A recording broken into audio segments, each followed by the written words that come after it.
Hello students, computer network की आज की इस क्लास में हम बात करने वाले हैं नेटवर्क सिक्योरिटी के बारे में। नेटवर्क सिक्योरिटी होता क्या है और नेटवर्क सिक्योरिटी के सिद्धांत क्या है, ये इस वीडियो लेक्चर के अंदर आज हम कवर करेंगे।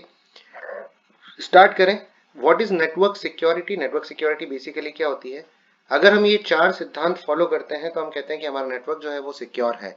जैसे protect network from unauthorized access. ऐसा कोई भी पर्सन, एक एग्जांपल के तौर पे इसे समझते हैं। जैसे यूजर ए है, उसका सिस्टम जो है वो यूजर बी से वार्तालाप करना चाहता है या कम्युनिकेट करना चाहता है या कुछ रिसोर्सेज शेयर करना चाहता है।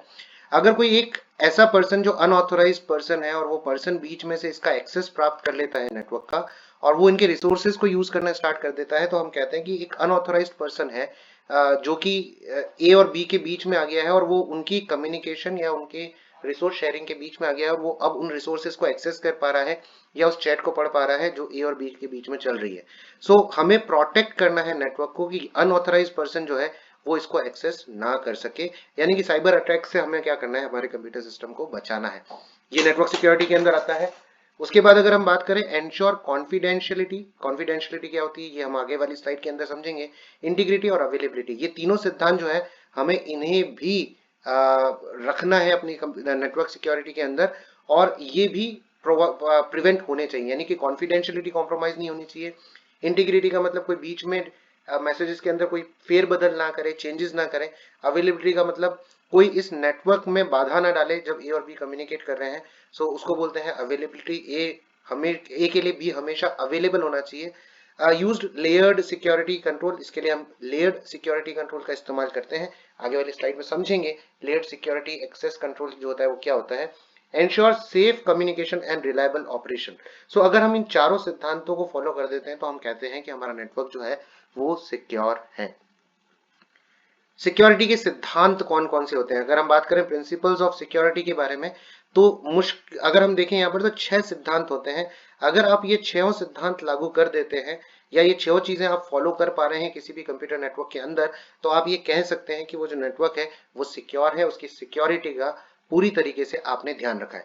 कौन कौन से होते हैं ये सिद्धांत या प्रिंसिपल्स ऑफ सिक्योरिटी? कॉन्फिडेंशियलिटी, हम समझेंगे क्या होता है कॉन्फिडेंशियलिटी। ऑथेंटिकेशन क्या होता है? Integrity, non reputation, access control और अवेलेबिलिटी ऑफ रिसोर्सेज। इन 6 सिद्धांत को हम डिटेल में स्टडी करेंगे। कॉन्फिडेंशियलिटी सबसे पहला सिद्धांत है हमारा। ये कॉन्फिडेंशियलिटी का मतलब बेसिकली होता क्या है? It specifies that only the sender and recipient should be able to access the content of the message. अगर एक यूजर ए है, वो यूजर बी से व्हाट्सएप के ऊपर चैट कर रहा है, तो ए जो चैट भेज रहा है वो केवल बी पढ़ना चाहिए और बी जो चैट भेज रहा है वो केवल ए को एक्सेस होनी चाहिए। इसके बीच में अगर कोई पर्सन आ जाता है और वो इन चैट्स को एक्सेस करने लग जाता है, तो हम कहते हैं कि कॉन्फिडेंशियलिटी जो है वो कॉम्प्रोमाइज हो गई है। कॉन्फिडेंशियल नहीं रहा मैटर। अब कोई एक पर्सन और है जो बीच में बैठ करके मैसेजेस को रीड कर रहा है। सो कॉन्फिडेंशियलिटी का मतलब क्या है? केवल जो सेंडर है वो सेंड कर पाए बी को, और बी जो है, जो रिसीवर है, वो ही केवल एक्सेस कर पाए ए के मैसेजेस को। This is called as confidentiality. Confidentiality get compromised if an unauthorized person is able to access a message.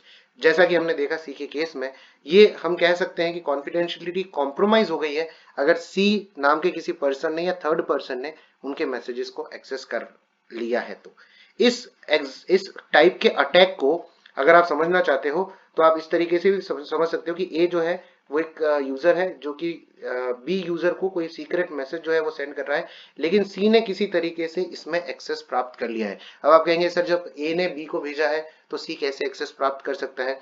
आपका जो सिग्नल है या आपका जो डेटा है वो या तो किसी वायर्ड कम्युनिकेशन से जा रहा होगा, यानी कि आपने इथरनेट केबल वगैरह डाल रखी होगी, उससे जा रहा होगा।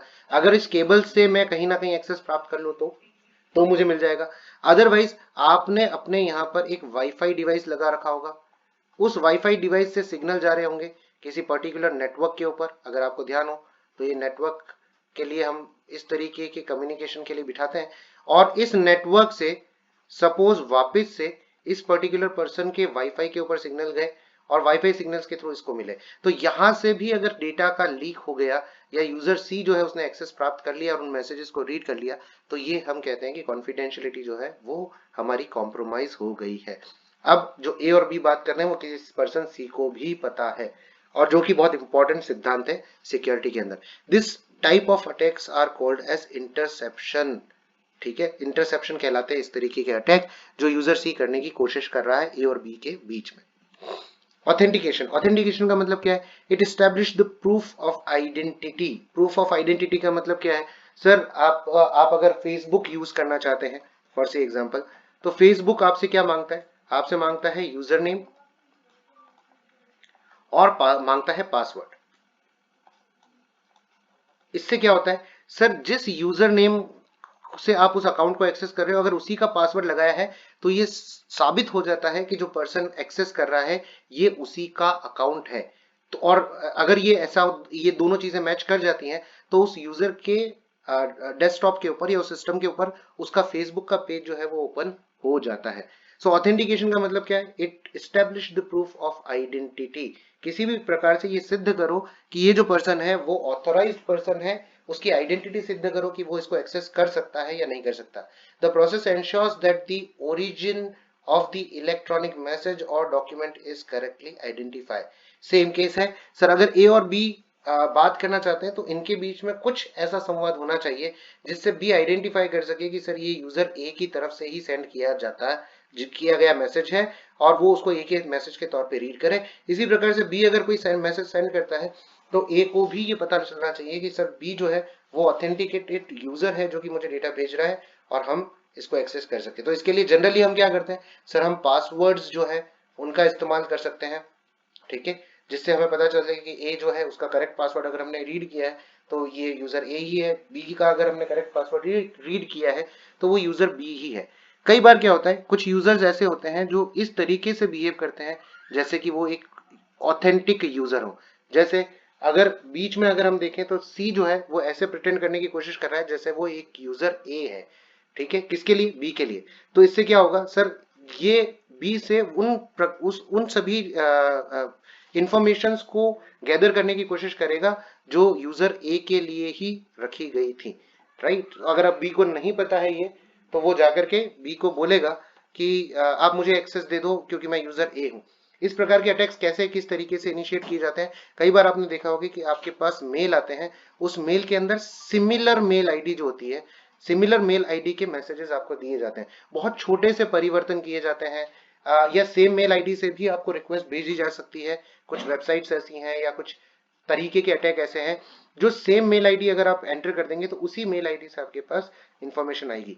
और अगर आपने ऑब्जर्व किया हो तो जीमेल इससे बचने के लिए जब भी इस तरीके के मैसेजेस आते हैं तो नीचे एक एरर मैसेज भी लिखा होता है कि हमें ऐसा लगता है कि ये मैसेज जो है वो ओरिजिनल सेंडर के द्वारा भेजा नहीं गया है। तो आप इसको पहले वेरीफाई कर लीजिए और फिर अगर आपको लगे कि ये ओरिजिनल मैसेज है या ओरिजिनल यूजर की तरफ से मैसेज है तो ही आप इससे कम्युनिकेट करिए, अदरवाइज इससे कम्युनिकेट मत करिए। इस प्रकार के अटैक्स जो होते हैं वो कहलाते हैं फैब्रिकेशन। हमें याद रखना है कि ये जितने भी वर्ड्स हैं वो इंपॉर्टेंट है कि अगर हम कहते हैं कि अगर हमारा ऑथेंटिकेशन जो है वो कॉम्प्रोमाइज हुआ है तो इस तरीके के ऑथेंटिकेशन से रिलेटेड जो अटैक होते हैं उनको क्या कहा जाता है? तो फैब्रिकेशन कहा जाता है इस तरीके के अटैक को। इंटीग्रिटी के बारे में बात करें, when the content of the message is changed. अब सपोज करिए कि ए और बी मैसेज में कम्युनिकेट कर रहे हैं, बीच में से वो डेटा पैकेट मिल गया सी को और सी ने उस पैकेट के अंदर चेंज कर दिया, उसकी इंफॉर्मेशन जो है वो चेंज कर दी। ठीक है जी, तो अगर ऐसा कुछ होता है तो हम कहते हैं कि सर उसकी इंटीग्रिटी जो है वो क्या हो गया है? कॉम्प्रोमाइज हो गई है। और इस तरीके के अटैक्स जो कहलाते हैं वो कहलाते हैं मॉडिफिकेशन। इस तरीके के अटैक्स जो आते हैं वो किसके अंदर आते हैं? मॉडिफिकेशन के अंदर आते हैं। ठीक है जी, अगर आप इसको समझना चाहते हैं तो इस डायग्राम से समझ सकते हैं। ए ने मैसेज भेजना है बी को, आइडियली वो इस रूट से ट्रांसमिट हो जाना चाहिए था बी के पास, लेकिन हुआ क्या, बीच में सी ने उस मैसेज को प्राप्त कर लिया और क्या हुआ कि सर ए जो है वो $1000 जो है वो ट्रांसमिट करना चाहता था, किसको? सर बी को ट्रांसमिट करना चाहता था, और इसने ट्रांसमिट कर दिया किसको? बी को ट्रांसमिट किया, पैकेट में चेंज कर दिया, एक जीरो और लगा दिया और ये कितने हो गए सर? 1000 हो गए। तो अब ट्रांसफर कर रहा है 1000 टू बी। कौन कर रहा है सर? सी ट्रांसफर कर रहा है, उसने मैसेज के अंदर मॉडिफिकेशन कर दिया। अकाउंट से किसके जाएंगे? ऑब्वियस ही बात है ए के अकाउंट से जाएंगे क्योंकि यूजर नेम पासवर्ड उसका होगा। सिर्फ मैसेज के अंदर जो है उसने क्या कर दिया है? चेंज कर दिया है। सो इस तरीके के जो अटैक होते हैं वो बेसिकली इंटीग्रिटी, हम कहते हैं कि इंटीग्रिटी कॉम्प्रोमाइज हुई है और इस प्रकार के अटैक्स को कहा जाता है मॉडिफिकेशन। ये बहुत ही महत्वपूर्ण हो जाता है। नॉन रेप्यूटेशन, नॉन रेप्यूटेशन का मतलब क्या है, एक यूजर है ए, उसने बी को एक मैसेज भेजा और जब बी ने क्लेम किया कि सर ए ने ये मैसेज मुझे भेजा है, तब ए मुकर गया कि सर मैंने तो ये मैसेज नहीं भेजा था। ठीक है, तो हमें जब मैसेज मिलता है तो उसके साथ कोई ना कोई इंफॉर्मेशन ऐसी होनी चाहिए जिससे बी बाद में रिफ्यूज ना कर सके कि ये मैसेज मेरे द्वारा नहीं भेजा गया। When a user send a message and later refuses that he had sent the that message, right, वो मना कर रहा है कि मैंने ये मैसेज सेंड नहीं किया। Non repetition does not allow the sender to refuse the claim of not sending that message। ठीक है जी। सो ए ने बी को मैसेज भेजा, बाद में ए मुकर गया कि मैंने इस प्रकार का कोई मैसेज नहीं भेजा। हमारे पास हमेशा एक आइडेंटिटी होनी चाहिए कि ए के द्वारा ये मैसेज भेजा गया है। अगर आपने नेटवर्क के प्रीवियस जो लेक्चर्स है उसमें अगर आपने सारे लेक्चर्स अटेंड किए हैं तो वहां आपने देखा था जब कम्युनिकेशन एस्टेब्लिश किया जाता है तो हम एक नेटवर्क मॉडल को इस्तेमाल करते हैं। वो नेटवर्क मॉडल जो होता है वो या तो हो सकता है आपका टीसीपी आईपी मॉडल या हो सकता है वो आपका ओएसआई मॉडल। दोनों ही एचटीटीपी पैकेट्स का इस्तेमाल करते हैं डेटा को सेंड करने के लिए, और हमें पता है एचटीटीपी पैकेट के अंदर सेंडर की आईपी और रिसीवर की आईपी दोनों को सेव किया जाता है। सो अगर मेरे पास एक ही आईपी है किसी पर्टिकुलर मैसेज के साथ तो ए बाद में जाकर के इसको डिनाई नहीं कर सकता कि ये मैसेज इस पर्टिकुलर यूजर ने भेजा। और नेक्स्ट हमारे पास जो सिद्धांत आता है वो आता है एक्सेस कंट्रोल का। Access control specifies that who should be able to access what. जैसे एक सॉफ्टवेयर है ईआरपी सिस्टम का जो कि कॉलेज में चल रहा है, इसके डिफरेंट यूजर होंगे। एक यूजर होगा जो कि लेक्चरर होगा, एक होगा स्टूडेंट जो हमारी अपनी डिटेल्स देखता होगा, अटेंडेंस वगैरह देखता होगा, एक अकाउंट ऑफिसर होगा जो डिटेल देखता होगा, एक एडमिन होगा जो वो इन सभी चीजों को देख सकता है। अब फर्ज करें कि सर एक स्टूडेंट जो है वो अकाउंट की डिटेल्स कभी भी ऑब्जर्व नहीं कर सकता, ठीक है। एक लेक्चरर जो है वो अकाउंट्स की डिटेल मैनेज नहीं कर सकता या देख नहीं सकता या उसमें परिवर्तन नहीं कर सकता। इसी सिद्धांत को हम क्या बोलते हैं, एक्सेस कंट्रोल। कौन सा व्यक्ति किस डेटा को एक्सेस कर सकता है और किस डेटा को एक्सेस नहीं कर पाएगा, इस रूल को अगर हम स्टैब्लिश कर देते हैं तो हम कहते हैं कि हमने एक्सेस कंट्रोल दे रखा है। ठीक है जी। आप अपने फ्रेंड का फेसबुक अकाउंट नहीं चला सकते अगर आपके पास उसके पासवर्ड ना हो तो, ठीक है, यानी कि आप उसके अकाउंट को एक्सेस नहीं कर सकते। अब ये बात अलग है कि वो अगर आपका बहुत अच्छा फ्रेंड है और आपने पासवर्ड शेयर कर रखे हैं तो डेफिनेटली वो आपके फेसबुक अकाउंट को चला पाएगा, अदरवाइज वो उस अकाउंट को एक्सेस नहीं कर पाएगा। We should be able to specify that which user will access the database, which one can perform delete and update operations on DB. कौन किस तरीके के ऑपरेशंस परफॉर्म कर पाएगा और कौन डेटाबेस को एक्सेस कर पाएगा, ये सारे रूल्स जो होते हैं वो रूल्स हम बनाते हैं किसके अंदर, एक्सेस कंट्रोल के अंदर। ठीक है, और इसके लिए क्या करते हैं हम, कंट्रोल मैट्रिक्स बनाते हैं। कंट्रोल मैट्रिक्स का मतलब क्या है, सर डेटाबेस के अंदर एक टेबल बना लीजिए, ठीक है, और उसमें यूजर नेम और पासवर्ड लिख लीजिए। हर एक पर्सन को एक यूजर नेम और पासवर्ड दे दीजिए, जैसे लेक्चरर को अलग यूजर नेम पासवर्ड दे दिया, स्टूडेंट को अलग दे दिया, अकाउंट को अलग दे दिया, अकाउंट ऑफिसर को और एडमिन को अलग दे दिया। अब इन यूजर नेम और पासवर्ड के आधार पर हम देखेंगे कि कौन डेटाबेस के अंदर क्या एक्सेस कर पाएगा या क्या नहीं कर पाएगा। और इस सिद्धांत वाली मैट्रिक्स जो होती है, जो रूल्स हम बनाते हैं, उसको हम बोलते हैं एक्सेस कंट्रोल मैट्रिक्स। ये वर्ड बहुत इंपॉर्टेंट है। अगर आपसे पूछा जाए कि सर एक्सेस कंट्रोल के दौरान वो जो रूल्स बनाए जाते हैं कि कौन एक्सेस कर पाएगा, क्या एक्सेस कर पाएगा सॉरी, उस मैट्रिक्स को क्या बोलते हैं, तो उस मैट्रिक्स को हम एक्सेस कंट्रोल मैट्रिक्स बोलते हैं। ठीक है, सो एक्सेस कंट्रोल का मतलब क्या हुआ, क्लाइंट मशीन जो है वो सर्वर मशीन को एक्सेस करना चाहती है और आपने बीच में उसको क्या कर दिया है, रोक दिया है। तो आपने एक्सेस कंट्रोल बेसिकली क्या कर दिया है, इंट्रूडर ने रोक दिया है। ऐसा नहीं होना चाहिए, ठीक है, हमें हमेशा एक्सेस होना चाहिए और हमें ये एक्सेस मिलना ही चाहिए। बात करते हैं क्वेश्चंस के बारे में। Network security primarily ensures that, network security का मूल कार्य क्या है, वो क्या एंश्योर करती है, वो क्या सिद्धांत है जो फॉलो करती है, it protects from unauthorized access. C option जो है वो हमारा करेक्ट ऑप्शन हो जाता है कि नेटवर्क सिक्योरिटी का मूलभूत कारण जो है जिसकी वजह से हमने नेटवर्क सिक्योरिटी लगाई है वो ये है कि अनऑथराइज्ड पर्सन जो है वो इस डेटा को एक्सेस ना कर सके। क्वेश्चन नंबर 2 है हमारा, the principal that ensure only sender and receiver can read the message. केवल सेंडर और रिसीवर ही मैसेज रीड कर पाएंगे, बीच वाला कोई पर्सन नहीं कर पाएगा। इसको हम क्या बोलते हैं सर? इसको हम बोलते हैं कॉन्फिडेंशियलिटी। ठीक है, तो ए और बी कम्युनिकेट कर रहे हैं, बीच में कोई पर्सन उनको एक्सेस नहीं कर पाएगा। क्वेश्चन नंबर 3 आज का हमारा जो है वो है, if an unauthorized person access a message it is called as. अगर कोई अनऑथराइज्ड पर्सन मैसेज को प्राप्त कर लेता है तो वो क्या कहलाता है? हमने देखा था कि इस तरीके के अटैक जो ऑथेंटिकेशन कॉन्फिडेंशियलिटी को कॉम्प्रोमाइज करते हैं वो क्या कहलाते हैं? इंटरसेप्शन कहलाते हैं। सी ऑप्शन जो है वो हमारा करेक्ट ऑप्शन हो जाता है। Question number 4, authentication is used to. Authentication क्यों यूज किया जाता है? ऑथेंटिकेशन का मतलब क्या होता है सर? जब आप यूजर नेम और पासवर्ड देते हो सिस्टम को तो वो ऑथेंटिकेट करता है कि आप सही यूजर हो या नहीं हो।